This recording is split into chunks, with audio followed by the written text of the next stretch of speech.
Hi, Terry Franks here. Welcome back to my channel, Prescott Voice. Please be sure to hit those subscribe, like, and share buttons.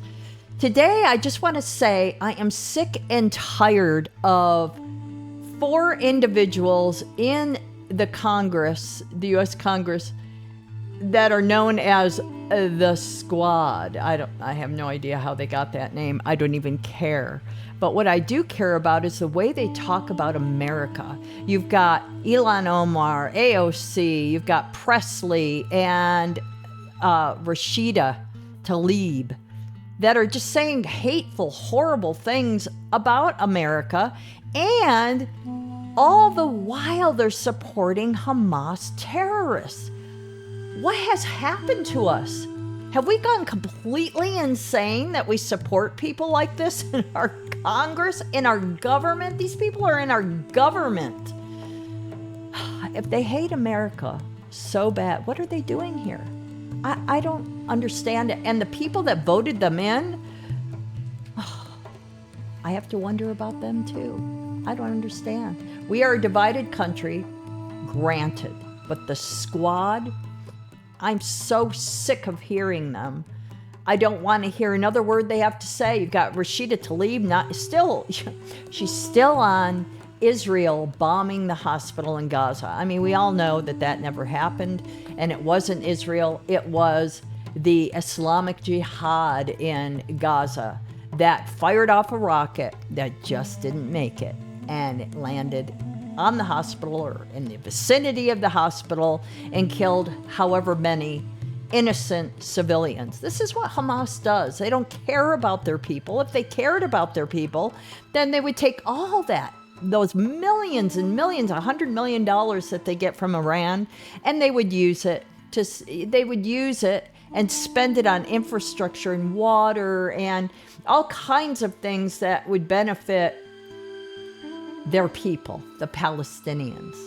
So that doesn't happen. And what do? They take that money from Iran and they just march into Israel and attack them. That's what this is all about. It's an ideological war.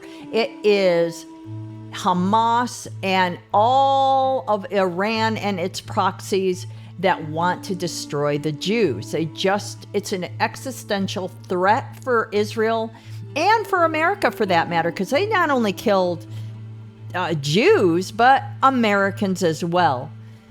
But let me tell you about another squad that I just read about in the Jerusalem Post.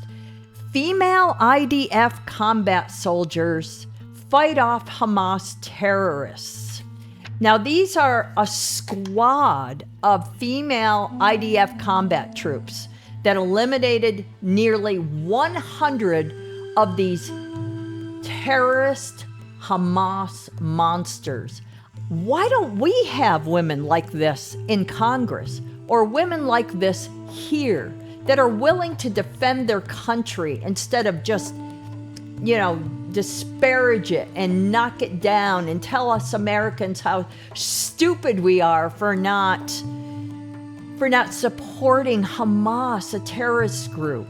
Are you kidding me? This is the young lady that was in charge of the IDF combat troops. And her name is Lieutenant Colonel Or Ben Yehuda. That's Benyehuda. She and her team, under very dangerous conditions, wiped out these terrorists in Israel. Now, that's something to really be proud of, the Israelis, that they had. This is a young woman. I mean, she is young. And I don't know how old the rest of her battalion is, but they silenced doubts about the female combat soldiers, their training, their heroism, and life-saving actions. For nearly 4 hours, terrorists attempted to outflank Benyehuda and her team, engaging them in firefights. Drones were launched to assist them. The firefights continued and wounded soldiers were evacuated. They remained at the base for a total of 14 hours until it was fully secured. This woman and her team went in under almost impossible circumstances. I will link to this article in the Jerusalem Post. I am amazed at the difference between the squad in the U.S. Congress and this squad, this fighting tank battalion that just wiped off the face of the earth 100 monstrous terrorists. Good for you. Amen. Thank you for watching. Leave me a comment.